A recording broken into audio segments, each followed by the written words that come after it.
Buenos días y gracias por acompañarnos en nuestro evento 2022 y el desafío de la cuarta revolución industrial en tu empresa. Soy Roxana Méndez y los invito a que no se pierdan un segundo de nuestro evento porque les trajimos un panel de lujo. Así que ven y sumérgete en la tecnología con nosotros. En nombre de AWS, T-Designex y S3, les doy una calurosa bienvenida a nuestro evento. Y para mí es un honor darle la bienvenida al panel de expertos que nos acompañan el día de hoy. Por eso quiero empezar por Carlos Fajardo. Carlos Fajardo es el director de Data Center y Servicios Cloud de S3. Carlos, ¿cómo estás? Es un placer estar acá. Bueno, quiero agradecer mucho a AWS, a T-Designex, a la CUN particularmente, hoy representada por el ingeniero Harvey, que nos acompañan y hicieron posible este evento y poder compartir con ustedes este primer logro que hemos tenido con la CUN y en el apoyo que les estamos brindando. En S3 ese es nuestro objetivo. Nosotros, si bien tuvimos un nacimiento como una empresa muy enfocada en telecomunicaciones, nuestro portafolio a lo largo de estos 17 años se fue diversificando hasta convertirnos en los integradores que somos el día de hoy. Y resultados como el que vamos a compartir son los que nos hacen sentir orgullosos y sentir que estamos por un muy buen camino. Gracias. Gracias, Carlos. Bueno, y nuestro segundo panelista es Harvey González, quien es el director de Innovación y Emprendimiento de la Universidad CUN. Harvey, ¿cómo estás? Hola, Roxana, buenos días, bienvenidos a todos. Digamos, un placer para mí estar acá en representación de la Corporación Unificada Nacional de Educación Superior. Soy Harvey González y trabajo en el área de Innovación y Emprendimiento de la institución, en donde hemos hecho cosas excelentes, magníficas, digamos, desde el punto de vista de transformación digital, en donde nuestro aliado estratégico S3 nos ha apoyado y es parte de la historia que les vamos a contar hoy. Adicional de un poco de las proyecciones que estamos viendo para el futuro y de las necesidades que tiene hoy una industria como la de la educación superior en este país, y más en plena pandemia, pospandemia, que es parte de la historia que queremos contarles hoy. Entonces, muchas gracias por la invitación y espero que nos divirtamos mucho. Claro que sí. Gracias, Harvey. Bueno, y nuestro tercer panelista top es Juan Carlos Gutiérrez, quien es director de Relaciones Internacionales. Además, es speaker en Harvard, en EXMA, en TEDx, entre otros. Juan Carlos, ¿cómo te encuentras hoy? Hola, buen día a todos. Un gusto estar conectado con ustedes, aprendiendo, charlando sobre innovación y emprendimiento. Yo soy Juan Gutiérrez, soy director de Experiencias y Relaciones Internacionales de Colombianos Exitosos. Nosotros somos una compañía que lleva educación, formación y bienestar a través de la tecnología a organizaciones en 14 países de América Latina. Y bueno, muy contento de colaborar con ustedes el día de hoy. Gracias, Juan Carlos. Bueno, y le quiero recordar a las personas que nos están viendo en este momento que si surgen dudas o si van teniendo inquietudes a lo largo de este evento, no olviden hacérnoslas saber escribiéndolas en la cajita del chat, ya que vamos a destinar un espacio al final de este evento para responder cada una de ellas. Bueno, entonces demos inicio a nuestro evento, donde seguramente aclararán todas esas dudas y descubrirán las ventajas y los beneficios que tiene implementar los servicios de AWS de la mano del experto y el mejor aliado S3. Bueno, comencemos. Entonces, según una investigación desarrollada por Oxford Business Group, se descubrió que el 60% de las empresas invertirán en digitalizar la experiencia y las capacidades de los empleados para el 2021. Asimismo, se estima que para el 2023, el 75% de las organizaciones ampliarán sus planes de digitalización. Esto es un 27% más comparado con el 2020. Entonces, viendo estos datos, les quería preguntar a los tres, ¿ustedes cuáles creen que son esas perspectivas de transformación digital para el sector empresarial y corporativo para el 2022? Harvey, empecemos contigo. Cuéntanos qué opinas. Bueno, hay tres grandes retos que se vienen en este momento para todas las industrias, para todas las corporaciones, las empresas, y están relacionadas con la analítica de datos, básicamente porque si bien no es un tema nuevo, es un tema que ya se viene trabajando hace muchos años. La analítica de datos va a cambiar el mundo desde la minería, desde lo que se pueda extraer de esos datos, y los datos hablan, pero digamos que hasta ahora no lo hemos hecho a una profundidad grande. Hoy las grandes desarrollos, digamos que todo lo que nosotros podemos manejar es, si logramos hacer una minería de datos adecuada, vamos a lograr extraer una información muy, muy importante para las organizaciones. La segunda tiene que ver con inteligencia artificial. Ya no es un sueño, ya es una realidad. De hecho, parte de lo que estamos trabajando con nuestro aliado estratégico C3 es precisamente cómo trabajamos en desarrollos de inteligencia artificial ya dentro del trabajo que hacemos con nuestros estudiantes, con nuestros docentes, en toda la parte de prestación de un mejor servicio. Y el tercero que indiscutiblemente, digamos que en los últimos 2 años por la pandemia se logró es el tema de conectividad, de la presencialidad, de ese mundo mixto que se va a empezar a dar. Nosotros hoy en el país estamos viendo nuevamente como una apertura con ciertas restricciones, ya logramos entrar, digamos que en capacidad completa, pero volvió la variante nueva del coronavirus que está, digamos que en alerta en todo el mundo y no sabemos qué va a pasar. Lo único que podemos asegurar es tener, digamos que una conectividad que nos permita estos encuentros en estos formatos que nos sientan tan frescos como está ocurriendo en esta transmisión. Ese es el reto y digamos que son los 3 temas que desde la institución, desde innovación, desde toda la parte de emprendimiento en la CUN estamos trabajando fuerte. Gracias, Harvey. Y bueno, Carlos, ¿tú qué opinas sobre lo que dice él? ¿Estás de acuerdo? Estamos totalmente alineados. Yo creo que hemos compartido ya muchas mesas de trabajo y hemos pues alineado mucho esa visión. Lo único que yo quisiera decir ahí es que hay un reto adicional en ese contexto y es precisamente que tanto la transformación digital en el contexto de una 4ª revolución industrial plantea dilemas en un país y en un contexto que en algunos temas aún está en la 3ª y 2ª revolución. Eso nos va a llevar a hacer saltos muy grandes y cambios muy grandes en muy poco tiempo para lograr llevar a plasmar esa visión. Y yo creo que el principal apalancador de éxito acá es el factor humano, que es algo sobre lo que hablaremos en un rato, porque ese factor humano, esa humanidad detrás de la tecnología, es lo que permite hacerla cercana y hacerla exitosa. De eso estamos convencidos en C3. Totalmente, Carlos. Y bueno, Juan, vas a ver lo que dicen ellos desde tu perspectiva y lo que has visto en la TAM. ¿Tú qué opinas? No, totalmente de acuerdo. El factor humano es clave en el desarrollo de planes de digitalización exitoso. Yo he podido evidenciar que esa digitalización desde el factor humano se da en 2 enfoques. El primero es la experiencia del cliente, la digitalización de la experiencia del cliente y cómo hacemos canales más adecuados, más afines, más versátiles para que la compra del cliente sea mucho más fácil y tenga una mejor experiencia. Y la segunda viene desde la digitalización de la experiencia del colaborador al interior de la empresa. Estamos hablando de que en 2020 nos fuimos todos a trabajar desde casa, luego teníamos que empezar a desarrollar procesos en la nube que nos permitieran trabajar más ágil, más fácil, más colaborativos. Estamos hablando de la digitalización de procesos de e-learning. Ya no hacemos las capacitaciones presenciales, hacemos formación online a través de plataformas especializadas que además se ajustan a las necesidades no solo en objetivos de la empresa, sino de cada colaborador, a su ruta de aprendizaje. Y también empezamos a encontrar la digitalización del bienestar. Las empresas hoy más que nunca están muy preocupadas por el bienestar de sus colaboradores, pero ese bienestar tiene que ser llevado de forma mucho más ágil, mucho más fácil para que el colaborador pueda obtenerla en el momento que quiera, en el lugar que quiera, y extender la facilidad para que pueda desarrollar la experiencia a su modo, casi que decirlo on demand. Entonces, la digitalización está ad hoc y está muy a la orden del día por las organizaciones en la TAM. Nos falta mucho por aprender, nos falta mucho por implementar, pero sé que ya vamos por muy buen camino. Muchas gracias, Juan Carlos. Gracias a los 3 por su respuesta. Y bueno, continuando con nuestro evento, yo quiero continuar con Harvey. Harvey, hace poquito leí un artículo que hablaba sobre los nuevos ambientes de aprendizaje en la educación superior. Y ahí se mencionaba que las universidades están viendo la necesidad de implementar nuevos sistemas de gestión de aprendizaje, específicamente el Learning Management System, como parte de sus estrategias de aprendizaje personalizado.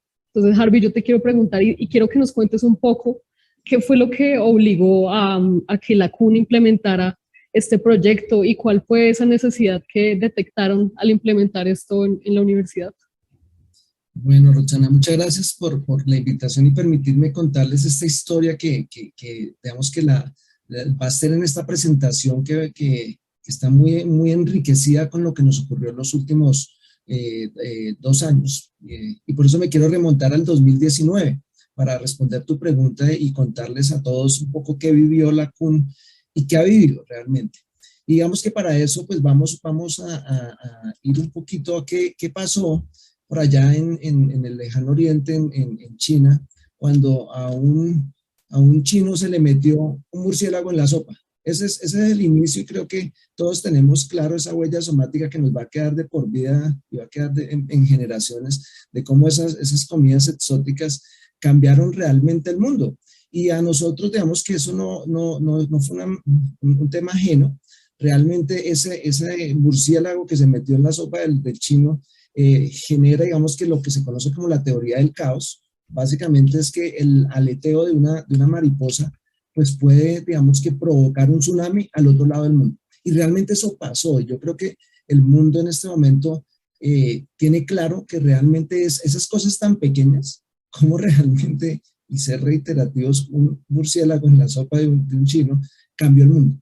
¿Sí? Cambió el mundo, era un tema que ya se veía como venir en los 2002 con todo el tema del SARS, digamos que se comenzó a vislumbrar que era posible que una pandemia llegara, pero se volvió realidad y mira todo lo que ocurrió, no solamente el confinamiento, sino la cantidad de muertes que ocurrieron. Y eso, digamos que ustedes se preguntarán, bueno, ¿y eso qué tiene que ver con todo este esquema de transformación digital y todo este proyecto que implementamos con nuestro partner estratégico S3 respecto a los sistemas de aprendizaje y los sistemas de información del tema de virtualidad? Pues digamos que tuvo mucho que ver básicamente porque cuando ese murciélago se mete en la sopa, se comenzó a producir un esquema que nos impactó de una forma radical. Y no creo que haya sido la única industria ni el único sistema, pero quiero mostrarles el ejemplo palpable. Y es que nosotros tenemos registros calificados desde hace cerca de 7 años en modalidad virtual.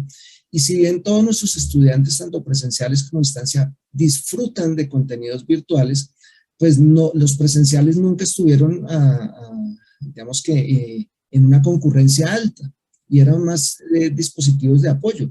Cuando el murciélago se mete, casi 3 meses después, a nosotros esto nos colapsa, porque pasamos de tener cerca de 3.000 estudiantes concurrentes a tener más de 10.000, y eso, digamos que fue un tema loquísimo frente al tema, a la parte, digamos, de impacto en lo que tiene que ver con procesamiento de datos, etc. Y ese impacto se los quiero contar con una historia muy concreta que afectó a la CUN, pero digamos que quiero hacerle un símil para que todos entiendan fácil y de forma simple de qué estamos hablando. Para eso voy a hablarles de mi papá, de Filiberto González, y más específicamente de su papá, de mi abuelo paterno, de Silverio González. Silverio González, un campesino, digamos que muy de la época de los años 50 de la violencia, pues básicamente en esa época no tuvieron Netflix, ni había juegos de calamar, ni nada que nos lograra hacer, digamos, que todo este impacto y diversión que nosotros logramos, y pues realmente la diversión era poca. ¿Y qué ocurrió? Pues hubo una sobrepoblación de familias.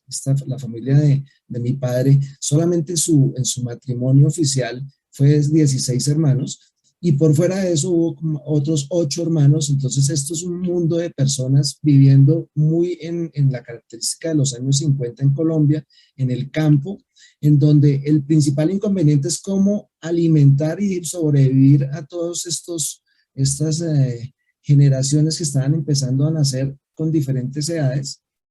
Y esa fue la principal problemática que tuvo, digamos, que mi abuelo en ese momento. ¿Qué hicieron ellos? Digamos que estamos hablando de los años 50 en fincas que en ese momento, digamos, que tenía el desarrollo y el boom del café muy fuerte, fincas paneleras que eran, digamos, que cercanas a toda la sabana de Bogotá y alrededor de lo que es Cundinamarca. Ellos, en un momento muy crítico, porque estábamos hablando de los años, de los años 50 y todo lo que inició con toda la parte de la violencia en el país, pues era un momento de sálvese quien pueda. Entonces consiguieron terrenos en donde los niños y las generaciones crecieron con todo este desarrollo del café, el campo, y con una cantidad de recursos interesantes, pero que no estaban organizados. Y eso fue lo que ocurrió a los principios de los años 2000, especialmente para la educación. Cuando en la crisis de las .com, ¿sí?, nosotros hablábamos no de educación virtual, se hablaba de educación a distancia, esa mediación entre ir a estudiar unos días a un centro de educación superior con unos libros y no estar en una presencialidad completa. Desde ese momento nosotros empezamos a revisar, bueno, ¿y cómo podemos manejar de una forma más óptima a pesar de y no tener estos libros? Pues empezamos a ver que nos estaba ofreciendo esa revolución de las .com de los años 2000, y fue cuando en Australia un señor se le ocurrió crear un sistema de administración digamos que virtual, que terminó ya llamándolo Moodle. Y ese Moodle inicial era como las fincas de mi abuelo, lleno de muchas posibilidades. De alguna manera, los inicios de Moodle eran un sálvese quien pueda, un código open source, en donde se empezaron a enriquecer, digamos que de las ayudas de todos los usuarios que hubo en el mundo. Y es el símil principal para que entendamos en qué nos enfrentamos nosotros durante muchos años. Y lo más interesante, que era lo que ocurría, todo el gratín, o sea, muy interesante, pero lleno de novedades, pero uno no sabía qué hacer. De hecho, aún hoy sobrevive algo que crean en todos los cursos virtuales, y es el foro de la cafetería.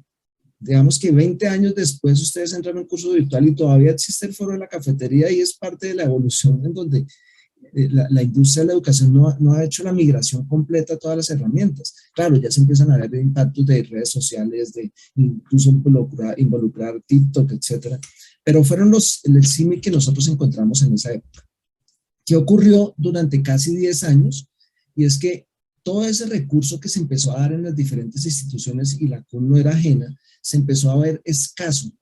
¿Por qué? Porque era un solo servidor, en su momento eran servidores puestos dentro de la misma institución, luego empezamos a migrar a tener, digamos que, un aliado para que pudiéramos tener data center. Esas migraciones se empezaron a hacer, pero empezó a haber acaparamiento, y ese acaparamiento empezaba a hacerse por cada una de las áreas. Lo mismo que ocurrió en su momento en el crecimiento en la finca de mi abuelo, con los hermanos, cada uno fue acaparando su pedacito que más le correspondía sin ningún orden, y todo se empezó a complicar, ¿sí?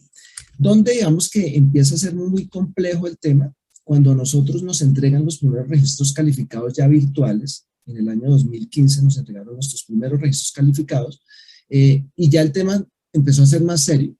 ¿Por qué? Porque ya no podíamos hablar de ese acaparamiento, de esa escasez de recursos que ocurría dentro de esa finquita que nosotros teníamos, que era nuestro Moodle, y los estudiantes empezaron a ver como insuficiencia. Los docentes decían, bueno, ¿y dónde pongo mis videos? ¿Dónde subo la información? Empezamos a acumular trabajos, porque en la virtualidad todo sucede en la nube, o bueno, en el servidor, pues, y digamos que la insuficiencia fue absolutamente alta.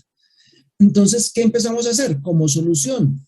¿Qué fue lo que ocurrió haciendo, digamos, en la finca de mi abuelo? Y es que empezaron a lotear la finca, ¿sí? Entonces, cada uno tenía su pedacito, cada uno iba ganando, y empezamos a hacer divisiones de la finca, que fue de alguna forma lo que empezamos a hacer con los servidores. Utilizando el mismo servidor, comenzamos a crear algo que se llaman instancias. Entonces, creamos diferentes instancias para el que fuera pidiendo, lotearla, pero manteniendo los mismos recursos, y todavía con un modelo de servidores un poquito como a la expectativa. ¿Qué ocurre cuando tenemos ese acaparamiento? Pues vuelve a suceder lo que ocurrió al inicio, cuando mi abuelo loteó todas las fincas y empezó a generarse, y se empiezan a ver nuevamente acaparamientos en esas mismas instancias. Es decir, a pesar de que parecían que fueran fincas distintas, estábamos consumiendo los mismos recursos, y empezó a haber también un tema de costos asociados por la pérdida de información y una cantidad de cosas. ¿Y qué ocurrió? Pues que el tema siguió creciendo. O sea, siguieron aumentando la cantidad de personas que estaban haciendo, digamos que, el uso de ese esquema. Y se nos ocurrió una fantástica idea, ¿sí? Y básicamente era, oiga, venga, aparte de que nosotros estamos utilizando esas fincas para hacer producción, también podemos utilizarla para explotarla como vacacional. O sea, le empezaron a ver utilidad a esa nueva finca.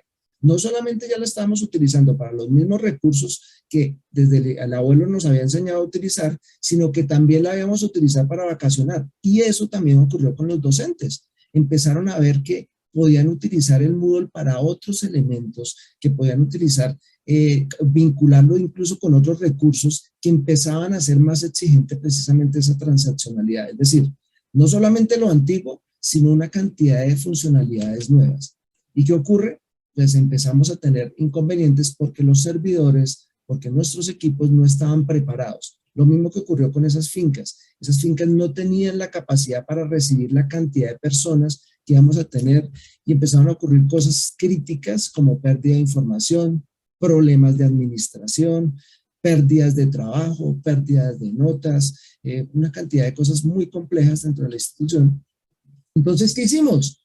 Pues llegó la solución casi Airbnb y era que íbamos a conseguir otras fincas, entonces empezar a buscar otros aliados para poder comenzar a desbordar esas necesidades precisamente en esas otras fincas de alquiler.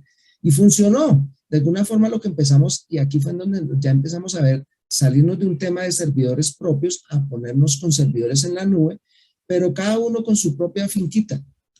¿Qué ocurrió también? Pues que durante casi 3 años, entre el 2018 y el 2017 y 2019, ese alquiler empezamos a utilizarlo con terceros, pero vuelve a ocurrir el mismo inconveniente más allá del esquema y ya empezó a vislumbrarse una problemática a finales del 2019 y fue que el murciélago empezó a aparecer. Cuando nosotros ya teníamos la solución y creíamos que todo estaba listo, porque de alguna forma el haber duplicado en varios servidores en la nube, la solución nos daba resultado, ¿sí? La población se empezó a desbordar nuevamente en esas fincas y la problemática fue mucho más grave. Y ahí fue cuando le levantamos la mano a C3, oiga, necesitamos ayuda. Esto no nos sirve una sola finca, ni 3, ni podemos tener 50 fincas, pero la problemática siempre va a haber, porque en esas fincas a un momento a otro todo el mundo sube, y fue lo que ocurrió cuando nosotros tuvimos el inconveniente con el murciélago, cuando nos confinan, y estudiantes y todo el mundo tuvo que ir para la casa. Y ahí fue cuando ellos mágicamente nos dijeron, le tenemos la solución. Y realmente fue magia. Yo soy técnico. Y he visto el avance completo que nosotros hemos tenido en la tecnología en el mundo.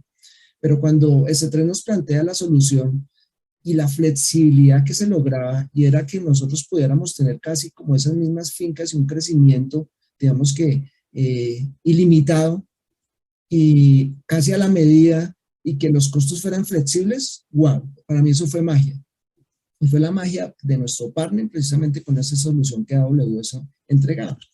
Para hacerlo sencillo, ya para comenzar a finalizar mi historia y darle el paso al experto que le explique técnicamente cómo opera esto, es como si nosotros tuviéramos fincas de lujo, muchas fincas de lujo que pudieran crecer de forma infinita a la medida que vayamos necesitando, pero por el costo de lo que realmente necesitamos.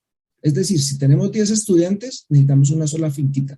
Pero si tenemos 20,000 y 30,000, eso crece solito, sin que nadie se meta. Ahora, eso no fue gratis, ¿no? Fueron meses de parametrización y de ajuste y de afilar la sierra muy fuerte con nuestro aliado.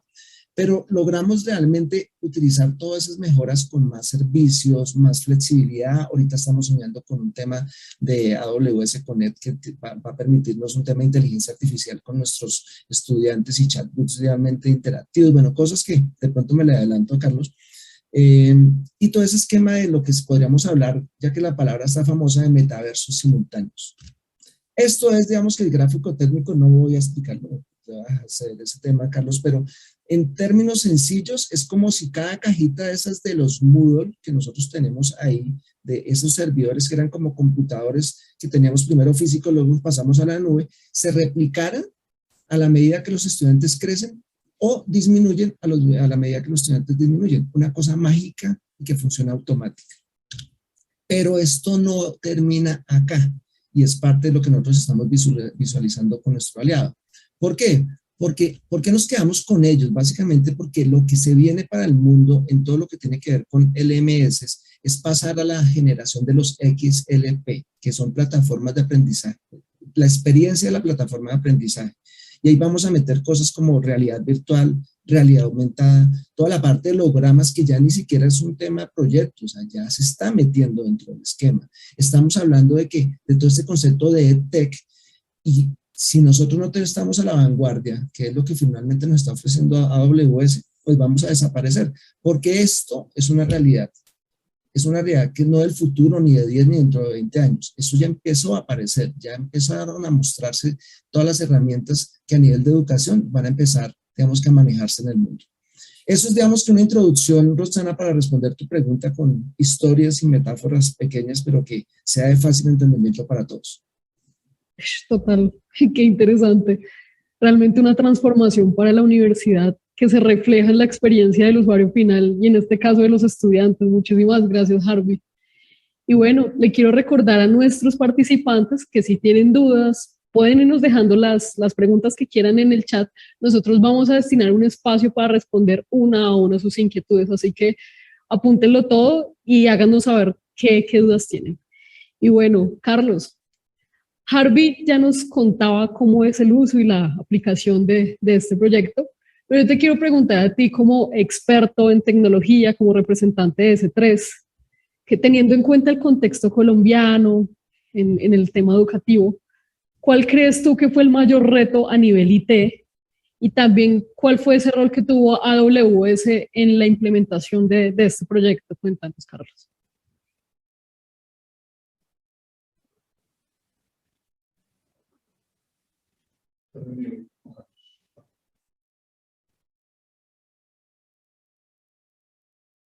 Bueno, muchísimas gracias. Decía que lo primero que quería decir era que he disfrutado muchísimo la presentación de Harvey. Yo no había visto ese símil que él hace en este momento y de verdad lo disfruté mucho porque es una manera de contar la historia. Sí, ya voy a hablar del reto, pero nuevamente voy a hablar de ese factor humano. En una de las primeras reuniones que teníamos con todo el equipo de la CUN, estaba también involucrado en estos comités de innovación que tienen el rector, el doctor Jaime Rincón. Y yo capté una frase que me impactó muchísimo y que supuso cuál iba a ser la vara por la cual teníamos que empezar a trabajar en una big picture que se nos presentó, que es CUN Digital. Y en ese contexto, él hablaba de que la CUN debía ser ante todo una empresa de tecnología que brindara servicios de educación. Cuando Harvey nos cuenta esa historia de cómo se arranca, digamos, con una pequeña granja, llamémosla así, de servidores en el mundo on-premise, y cómo se va evolucionando hacia arquitecturas que respondan a las necesidades. Esta necesidad, esta aspiración, constituía un reto mayor. Harvey nos terminó la historia más o menos en el 2019, con una primera aproximación a llevar estos servicios a la nube. Y yo en esta pequeña gráfica, y si bien mi perspectiva es tecnológica, un poco más técnica, no quiero entrar en mucho detalle técnico en esta presentación, pero con todo gusto pues vamos a resolver inquietudes. Pero el estado inicial, cuando nosotros recibimos el sistema de información, era más o menos este. Resumiéndolo, encontramos una instancia, un servidor muy, muy grande, ¿sí? Noten las capacidades, 96 virtual CPUs, 768 GB de RAM. Y sin embargo, había una limitación a partir de los 350, 400 usuarios. La experiencia de los usuarios se veía seriamente afectada. Aquí, técnicamente hablando, podemos hacer una larga disertación sobre el escalamiento vertical y sus limitaciones. El escalamiento vertical es un enfoque en el cual cuando yo requiero más capacidad, mantengo mi arquitectura y agrego en principio esa capacidad. Entonces agrego más CPUs, agrego más RAM y en principio puede que responda a la necesidad. Pero resulta que el reto acá era un reto mayor. La concurrencia iba a ser variable y los picos de la concurrencia se nos anticipó, podía oscilar entre 3.000 y 5.000 usuarios. Pero además había que mejorar esos tiempos de respuesta, había que mejorar la estabilidad de la plataforma y había que repensarlo todo prácticamente. Y en ese contexto de esa estrategia de la que les hablé en un principio, Harvey nos mostró hace un momento esta imagen. Este fue el modelo de despliegue final. Y si bien en esta parte podríamos hacer una larga discusión sobre cómo llegamos de ese estado inicial a este estado que en principio se ve complejo, pero no complicado, ¿sí? Yo quiero hablar de cómo esto se constituye en un caso de éxito, porque esa fue una pregunta que nos hicimos hace algunos meses, ¿no? Sí, es un caso de éxito, ¿por qué? Porque se aplicó una arquitectura de referencia, es un caso de éxito porque se usó una tecnología innovadora. Y cuando yo preparaba esta pequeña disertación, mi conclusión es que esto es un caso de éxito porque se alinea la visión del rector con la estrategia de Harvey como dueño del servicio y el operador tecnológico para lograr un propósito. Y lo que mide este caso de éxito es la experiencia, el cambio en la experiencia de los usuarios. Ese es nuestro éxito.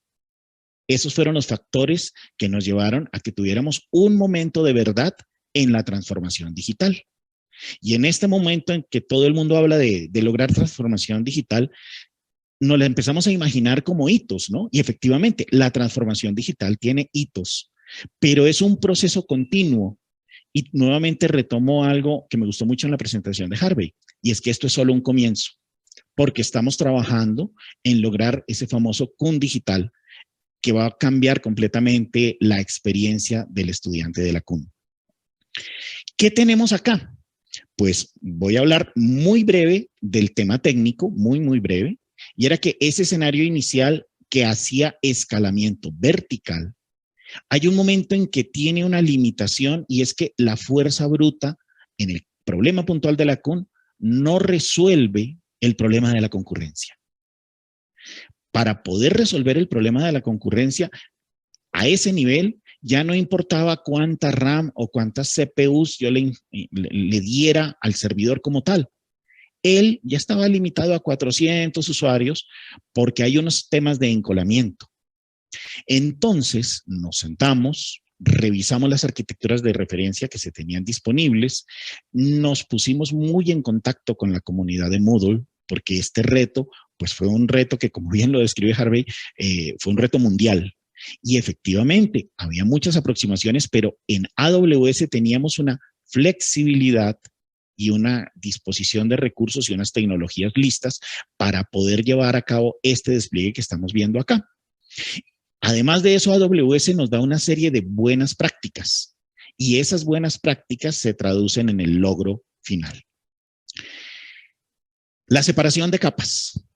Aquí en este gráfico se puede ver que las capas de la aplicación quedaron separadas. Moodle en esencia es un LMS sencillo, con una arquitectura tradicional de 2 capas, con una capa de persistencia, una capa de presentación y de aplicación. Entonces se separan esas capas, se incorporan unos componentes que no se estaban utilizando de caché, que empiezan a acelerar y empezar a garantizar esa experiencia fluida del usuario. En el fondo, como se puede ver, es un trabajo colaborativo donde implícitamente existe un clúster, un grupo de máquinas trabajando con un mismo objetivo.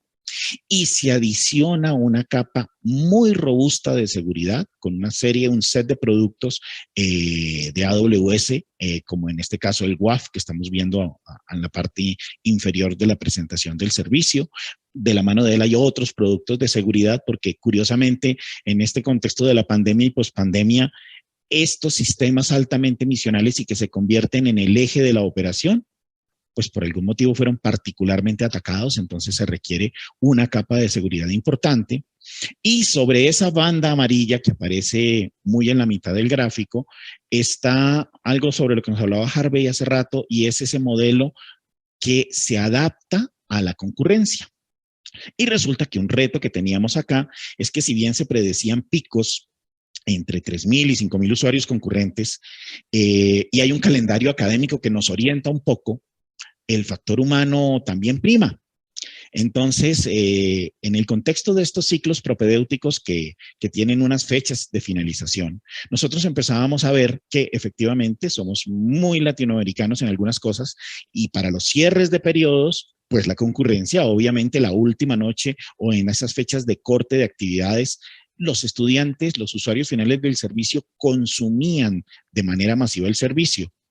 Y las horas a lo largo del día pueden ser muy distintas. Digamos que hemos visto que desde las 11 de la noche hasta las 8 de la mañana, como bien lo dijo Harvey, puede que tengamos 10, 20 o 30 usuarios. Eso sí, nunca ha habido un momento en que no hay usuarios. Y a las 8 de la mañana empiezan a conectarse y entonces ya podemos llegar a tener 300, 700 usuarios, ¿sí? Un pico que llega como a las 11 de la mañana, a mediodía vuelve y desciende. En horas de la tarde se mantiene más o menos pequeña la afluencia de estudiantes y desde las 6 de la tarde empieza lo divertido. Entonces, esa etapa que Harvey nos describía de afinamiento, de definición de capacidades, también fue el resultado de una observación y de unas mediciones de cómo se comporta esta comunidad académica en función de un calendario académico, en función de unos temas culturales también. ¿Qué logramos? Este es el resultado, estas son algunas métricas de cómo se comporta el sistema, pero yo tengo un caso particular que me parece que ejemplifica lo que logramos. En los días en que estábamos haciendo levantamiento de información, hicimos contacto con un caso particular de un profesor que dictaba 12 cursos. Él tenía una carga de tiempo completo, mantenía 12 cursos, y la experiencia de este profesor había sido que él abría la página, que eso demoraba más o menos 30 segundos, metía su usuario y su password, luego tenía que esperar más o menos 1 minuto y medio, y luego cuando iba a ver su listado de cursos tenía que esperar entre 3 y 4 minutos. Eso desde cualquier punto de vista y para un usuario nuevo es un bloqueo. El sistema no está funcionando, ¿sí? Pero él ya sabía cómo se comportaba, entonces él era paciente y él nos contaba jocosamente, no, y yo llego a este punto, aquí doy clic, voy, caliento un tinto, vuelvo, me siento y espero y ya abren. Y luego entraba al curso que quería trabajar. ¿Cuál es el logro? Pues el logro es que hicimos que la experiencia de este profesor se reduzca a 1,5 segundos. Y no depende del número de usuarios concurrentes, porque obviamente en el modelo anterior, en el despliegue original, entre más usuarios llegaran, todo el sistema se iba colocando más lento y por eso estaba ese momento de verdad de los 400 usuarios donde realmente se llegaba al colapso. No, ahora podíamos atender 10 usuarios con un excelente tiempo de respuesta y era el mismo tiempo de respuesta para 100 usuarios, para 1,000 usuarios, para 3,000 usuarios, ¿sí? Logramos esa estabilidad, ese repetir la experiencia y mantenerla de manera constante. Logramos un uptime del 100%, logramos que el sistema no se caiga, ¿sí? Hicimos algunos comparativos de cómo se comportaba antes, cómo se comporta ahora, ¿sí? En algunos tiempos de respuesta, pues para dejar evidencia de cuál había sido el cambio. Y este resultado termina siendo pues solo el inicio, como bien lo dijo Harvey. Tenemos muchos proyectos que siguen ahora y la ventaja de que ya tengamos este inicio, esta arquitectura desplegada en AWS, es que esas herramientas de análisis de datos, de poder llevar esto a un data lake, están a la mano. Y simplemente ahora tenemos que integrar más elementos del sistema de información. Y un detalle muy interesante, hay elementos de esta transformación que siguen en el mundo on-premise. El sistema tradicional, siguen operando como venían operando y la integración es completamente fluida. Eso es lo que nos da una verdadera nube híbrida. Tenemos aspectos de la lógica del negocio corriendo en la nube, tenemos algunos aspectos que se siguen manejando en el mundo on-premise, conviven armoniosamente y podemos hacer transformaciones paso a paso, componente por componente, ¿sí? Y ahí tenemos otro valor agregado de hacer las cosas en AWS. Yo creo que en esencia eso era lo que quería hoy compartir con ustedes. Los detalles técnicos, los detalles de las capacidades, de esa magia que nos nombraba Harvey hace rato, que pues bueno, todos sabemos que no hay soluciones automágicas, que hay mucha ingeniería detrás de eso. Son temas que nos gustaría eventualmente compartir con pues las empresas o los usuarios que hoy nos estén acompañando y quisieran profundizar o contarnos parte de su necesidad. Porque si se dan cuenta, lo que nosotros hacemos en S3 es escuchar. Escuchamos la necesidad y planteamos una arquitectura o una solución basada en tecnología.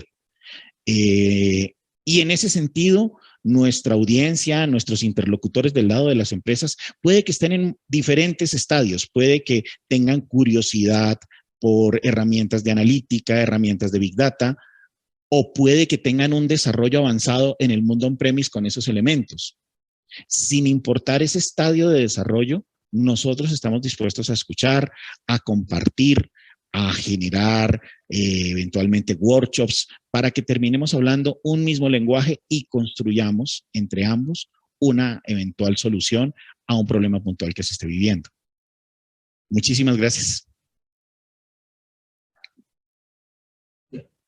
Gracias, Carlos, a ti. Definitivamente la combinación exitosa de AWS con un experto como S3 fueron fundamentales para el despliegue de esta arquitectura autoescalable en la Universidad CUN. Muchísimas gracias. Y bueno, continuamos con Juan Carlos. Juan Carlos, esto que nos dice Harvey, que nos dice Carlos, es como la nueva hoja de ruta de las universidades. Pero yo te quiero preguntar a ti, desde tu experiencia, ¿tú cómo crees que estos modelos automatizados inteligentes van a mejorar o aportar de alguna manera en el futuro del país? No, pues antes que nada, totalmente maravillado con el conocimiento de Harvey y Carlos desde el aspecto tecnológico y su aplicación. Yo, por supuesto, no soy ni técnico ni experto en tecnología, pero sí he tenido la oportunidad de vivir a través de nuestros clientes y desde el mismo desarrollo de nuestra empresa en Colombianos Exitosos, las bondades de las automatizaciones desde cualquier punto de vista, porque cualquier automatización que nosotros implementemos nos va a permitir dedicarnos a lo que realmente es importante dentro del negocio, al estado del arte de nuestro negocio, ya sea la creatividad, la innovación, pero es que además también nos permite potenciar las habilidades interpersonales, nos permite desarrollar mejores habilidades técnicas y personales. Y una de las evidencias que nosotros tuvimos es que nos permitió escalar nuestro negocio, nos permitió abrirnos a recibir clientes de diferentes países sin disminuir la calidad de experiencia del cliente. Porque nosotros nosotros automatizamos desde varios procesos, automatizamos marketing, automatizamos servicio al cliente, automatizamos logística, automatizamos procesos administrativos. Y a nivel interno, una de las herramientas que más nos ayudó en la automatización fue Monday. Monday es una aplicación de gestión de proyectos que nos permitió conectar todas las plataformas que nosotros tenemos a nuestro alrededor para centralizar la información y generar alertas y procesos automatizados que nos permitieran darle mejor experiencia a nuestros clientes y mejor calidad de vida a nuestra gente. Porque antes de Monday, cuando empezó la pandemia, cuando empezamos a digitalizarnos o antes de digitalizarnos, nos encontramos con una lluvia de retos en términos de procesos que no ayudaban con el hecho de estar trabajando desde casa. Entonces, la implementación de la tecnología de la automatización nos liberó de unas cargas de procesos que tenían atascados varias mejoras dentro de la organización, pero además nos permitió lograr mejorar la experiencia del cliente. Entonces, yo pienso que en 2 vías. Ahora, si nosotros escalamos eso al desarrollo del país, estamos hablando de que una empresa mejor preparada para adoptar las tecnologías va a ofrecer una mejor respuesta a su cliente, va a tener un crecimiento. Una empresa que crece es un país que crece, y esto combinado con la implementación de las nuevas tecnologías para la educación, pues va a potencializar el país de una manera maravillosa. Yo creo que lo que nos hace falta realmente es adoptar mejor las herramientas a nivel organizacional y a nivel educativo para facilitar la adopción de la educación, para facilitar la educación y facilitar el desarrollo de nuevos proyectos hacia el interior de las empresas. Cuando nosotros hacemos match en estas dos vertientes, tendremos una oportunidad enorme, como bien lo comentaban Harvey y Carlos, para construir el país que tanto deseamos a nivel tecnológico y que todavía estamos en revoluciones previas a la que estamos viviendo hoy en día. Creo que estaríamos mucho mejor preparados para ser más competitivos a nivel tecnológico a escala mundial. Muchísimas gracias, Juan Carlos, totalmente. Pero bueno, lo chévere dura poco y ya estamos llegando casi al final de nuestro evento. Pero bueno, yo tengo una duda para Carlos y para Harvey. ¿Ustedes cómo me pueden responder esa pregunta? ¿Yo cómo puedo saber si un proyecto de AWS si una arquitectura AWS es escalable? Es decir, supongo que este proyecto no terminó aquí. ¿Cuáles son esos pasos que siguen de crecimiento en este proyecto de la Universidad CUN que se viene? Pues, si quieres, yo te respondo un poco, Roxana, y para que tú lo visualices. Nosotros, digamos que la respuesta a esa pregunta es cuando nosotros en los últimos meses hemos crecido mucho. La institución, digamos que ha hecho unos ajustes dentro de todos esos procesos de marketing en lo que nosotros estamos trabajando y lo que nosotros estamos proyectando realmente a realizar es el impacto de que no importa la cantidad de estudiantes que ingresen, nosotros podamos de alguna forma que nuestros recursos crezcan y funcionen sin ningún inconveniente. Al inicio de este proyecto, y Carlos lo tiene claro, sufrimos mucho, en serio, o sea, poner a punto estos proyectos no es sencillo, es no dormir, o sea, es casi 2 semanas, 3 semanas, un mes de no dormir literal, porque hay que afinar, o sea, van ajustándose los temas, se afina, se ajusta, se afina, se ajusta, se afina. Y hoy nosotros estamos creciendo con estudiantes, entran, suben, bajan, decrecen, aumentan, y no tenemos un inconveniente, no tenemos una queja de que ya no tengo cómo subir los trabajos, no tengo inconvenientes en ancho de banda. O sea, estamos, digamos que cubiertos sobre muchos frentes. Entonces, esa es la mejor muestra, es decir, cuando nosotros como cliente crecemos, quitamos estudiantes y nosotros vemos reflejado en servicio técnico un impacto positivo, esto funciona. Y especialmente en costos, porque realmente depende de la cantidad de estudiantes que se suban. Entonces no es un costo fijo, sino que si aumentan, obviamente nuestro costo está reflejado mayor, pero ahorita que, por ejemplo, disminuyen un poco por la temporada de vacaciones, el costo no es el mismo, ya disminuyó. Eso es la muestra para nosotros como cliente de que esto funciona, de que todo ese afinamiento que hicimos durante casi 2 meses funcionó y hoy es una realidad y sigue, digamos que, haciendo su autoescala, por decirlo así. Muchísimas gracias, Carlos. Y bueno, llegó el momento en el que vamos a resolver las dudas del panel. Hemos recibido bastantes preguntas, pero vamos a filtrar un poco. Entonces, hay unas preguntas indolentes, entonces la idea es que la responda o Harvey o Carlos. Entonces, bueno, esta dice, supongo que esta es para S3. ¿Tienen dentro de sus servicios Moodle como SaaS o todo está en servicios de IaaS en AWS? Nosotros podemos tener ambas modalidades, no hay ningún problema. Cuando nosotros también tuvimos nuestro propio hito de transformación digital hace 3 años. Entonces, hasta ese momento al interior de C3 teníamos un negocio de data center bastante tradicional con servicios de hosting y colocation. Y fue en ese momento en que dijimos, no, vamos a empezar a brindar servicios de nube.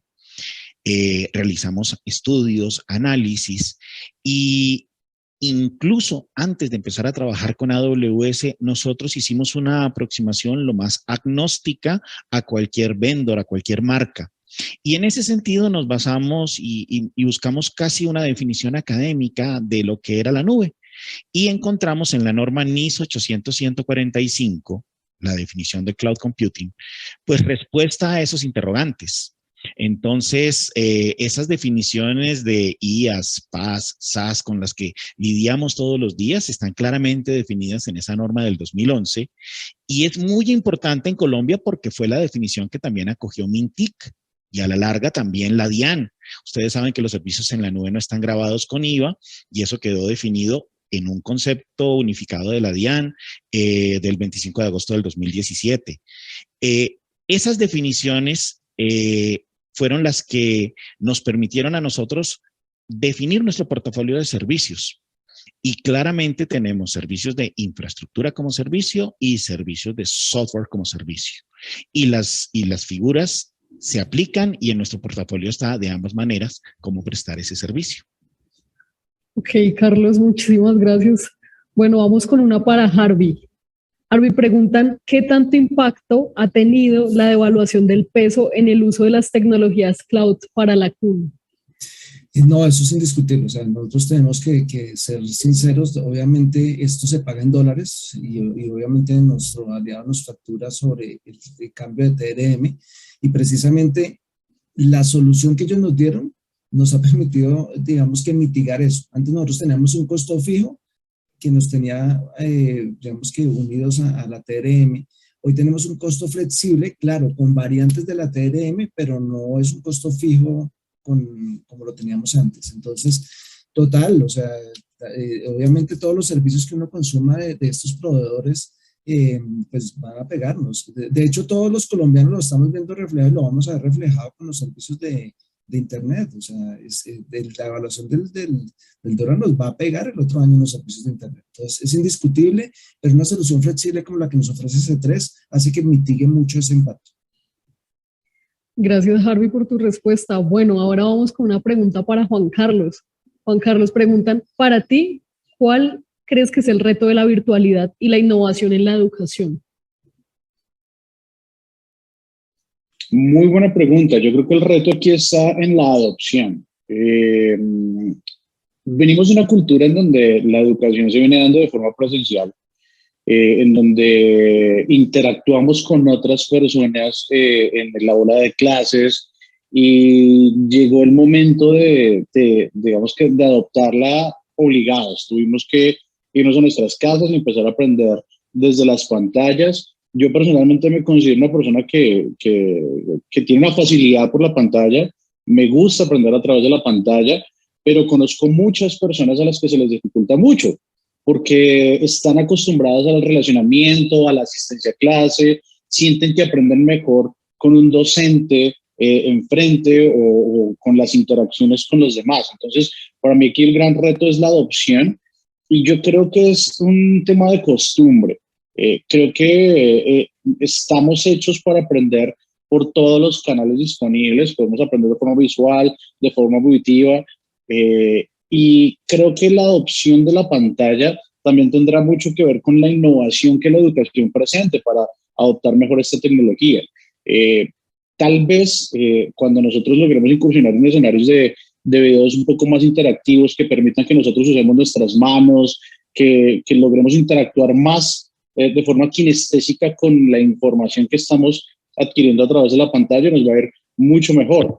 Uno de los grandes retos que nosotros detectamos con la virtualidad es que las personas tienen 3 pantallas al mismo tiempo. Una es la pantalla, obviamente, de la laptop, a través de la cual están o estudiando o trabajando.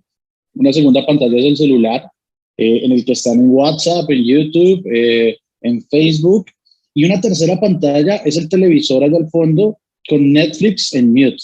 Es decir, tenemos 2 distractores fuertísimos a la hora de transmitir información, ya sea a nivel de reuniones o a nivel de educación, y la mejor forma de combatir con esos distractores es que la gente involucre la mayor cantidad de sentidos posibles en el aprendizaje. Si yo uso mis manos, si uso mi oído, si uso mi vista, si uso la mayor cantidad posible, vamos a estar muy bien. Nosotros implementamos un poquito la metodología digital en nuestras experiencias, en donde la experiencia sale de la pantalla a través de un pack que permite conectar los sentidos con el aprendizaje. Hablamos de comida para incursionar en el gusto, metaforizar el aprendizaje con los sabores o con los olores, metaforizar el aprendizaje con el juego de las manos. Entonces yo creo que en la medida en que nosotros logremos generar mayor interacción de los sentidos con la información, generaremos mayor aprendizaje. Totalmente, Juan Carlos. Gracias por esa respuesta. Bueno, vamos con una pregunta para Carlos.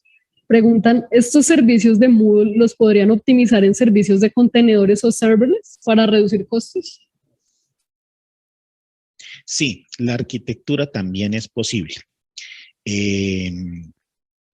Cuando nosotros estamos hablando de microservicios y contenedores, estamos optimizando aún más la capa de virtualización, ¿no? Ustedes saben que con la virtualización nosotros redujimos y optimizamos muchísimo los costos, pero habíamos convivido con el overhead de tener muchos sistemas operativos corriendo, pese a que no se requería toda la capacidad del sistema operativo. Concretamente, Moodle está basado en PHP, corre sobre Apache y así como, por ejemplo, WordPress u otros portales se pueden llevar a contenedores y tenemos despliegues en contenedores para nuestros clientes. Un siguiente paso de optimización eventualmente puede ser ese. Estaría como en la hoja de ruta. Esta adopción que nosotros hicimos se basó en instancias tomando en cuenta factores como la versión de Moodle en la que todavía estaba en ese momento la universidad, porque el poder llevar las cosas a contenedores y microservicios depende mucho de la arquitectura de la aplicación. Entonces teníamos que pasar por un proceso de actualización para poder llegar a un estadio como ese. Entonces sí, eventualmente es posible. Gracias, Carlos. Bueno, estaba para Harvey. Preguntan, ¿cómo manejaron el aumento de usuarios en periodos de alta concurrencia, en picos de demanda como inscripciones, temporada de exámenes, para que no se desbordara? Digamos que son dos mundos, dos temas. Nosotros tenemos nuestro LMS, que es en donde ellos toman las clases, y el otro es obviamente el sistema de administración de estudiantes, que es una plataforma aparte. Digamos que cada uno tuvo una estrategia. Obviamente con el caso del LMS, que es el caso que estamos presentando acá, lo que hicimos fue implementar esta arquitectura que trabajamos con S3. ¿Cómo lo hicimos? Se los voy a resumir en 3 pasos. La primera era que S3 entendiera cómo estábamos constituidos nosotros, cómo eran nuestras instancias a nivel de Moodle, cuál era la concurrencia y las cifras que manejamos. Con eso ellos hicieron una primera implementación en borrador, o sea, la hicimos en una instancia, digamos que no era en producción, era como un borrador aparte. Ahí la probamos, bombardeamos esa instancia completa. Y una vez que vimos todo lo que ocurría en donde podían hacer las fallas, afinamos el lápiz, la pasamos a producción y duramos casi un mes largo, en serio, muy denso, revisando todos los días en donde habían oportunidades y afinamos el tiempo. Entonces fueron 3 etapas: identificar lo que tenemos, probar la solución, digamos que en un borrador, y una vez que se ha hecho todas las pruebas, digamos, de ese borrador, nosotros la pasamos a una instancia en producción que toca hacerle un afinamiento de todos modos casi de un mes. Ese fue el éxito y la forma como lo logramos hacer para cubrir todo ese sube y baja de estudiantes que tuvimos. Gracias, Harvey. Bueno, y nuestra última pregunta va para Juan Carlos. Juan Carlos, te preguntan, tú hablas de habilidades en esta nueva realidad donde la virtualidad está a la orden del día. ¿Crees que serán las habilidades blandas las que deben desarrollar los estudiantes? Wow, definitivamente. Una de las cosas que a mí me hubiese gustado aprender en mi época de universidad, más allá del currículum que habitualmente encontramos, es la oportunidad de haber aprendido, uno, sobre finanzas personales, sobre comunicación asertiva, hablar en público, empatía, relacionarme mejor. Porque al final del día, lo que estamos viendo con la tecnología es que estamos logrando separar la operatividad del ser humano. Le estamos dando la oportunidad a la tecnología de encargarse de esos procesos repetitivos, y los seres humanos nos estamos dedicando a crear, y la creatividad se da a nivel organizacional, se da en equipo, se va conectando, y estamos muy mal formados para conectar en equipo. No tenemos, desde la universidad sabemos sobre publicidad, sobre administración de empresas, sobre desarrollo, sobre programación, pero no salimos preparados para conectar con otras personas. Si ustedes se fijan, una de las habilidades, digamos, que permite alcanzar un éxito en los negocios es tener buenas relaciones, es saber conectar con los demás, inclusive el hecho de saber vender, pues, comunicar muy bien la oferta de valor que uno tiene como ser humano. Entonces, definitivamente son un factor clave en el futuro del desarrollo de los negocios. Las habilidades blandas son todo prácticamente. Así que aquellas personas que desde la universidad empiezan a desarrollar este tipo de habilidades, seguro que van a tener un camino mucho más fácil en el futuro para presentar nuevos proyectos, para aterrizar nuevos negocios y para conectar con personas que provean mucho más valor a la idea que tienen en mente. Totalmente de acuerdo, Juan Carlos. Muchísimas gracias a Harvey, a Carlos y a Juan Carlos por su tiempo, por responder cada una de las dudas de nuestros asistentes. Y bueno, les tengo una sorpresa para los que siguen conectados con nosotros. Les cuento que no se van a ir con las manos vacías porque las primeras 10 personas que escriban al correo carlos.fajardo@s3.com.co, repito, carlos.fajardo@s3.com.co, se ganarán una prueba de concepto de nuestro experto en tecnología S3. Así que vayan rápido, escriban quiero innovar con AWS y se ganan fácilmente esta prueba de concepto. Y bueno, Carlos, ¿qué opinas si mientras ellos escriben al correo, tú vas proyectando las redes de S3? Porque estoy segura de que muchas universidades van a querer implementar esta historia de éxito en sus instituciones para el 2022. Bueno, nos pueden seguir, no las tenía a la mano, no las tengo abiertas. Estamos en Instagram, ¿sí? Ya alguien me apoyará ahí y las podemos compartir. También en LinkedIn, que son como los dos principales canales por los cuales nos estamos dando a conocer, y la página web www.s3.com.co. Perfecto, Carlos, muchísimas gracias. Gracias a todos los que estuvieron conectados con nosotros a lo largo de nuestro evento. Llegó el momento de dar final a esto, felicitar a las 10 personas que se ganaron la prueba de concepto. Esperamos que aprovechen estos servicios que nos están brindando S3 y también felicitarlos. En estos días los estaremos contactando para que puedan aprovechar esta prueba de concepto. Y bueno, esperamos vernos en una próxima ocasión de la mano de AWS y S3. Hasta pronto.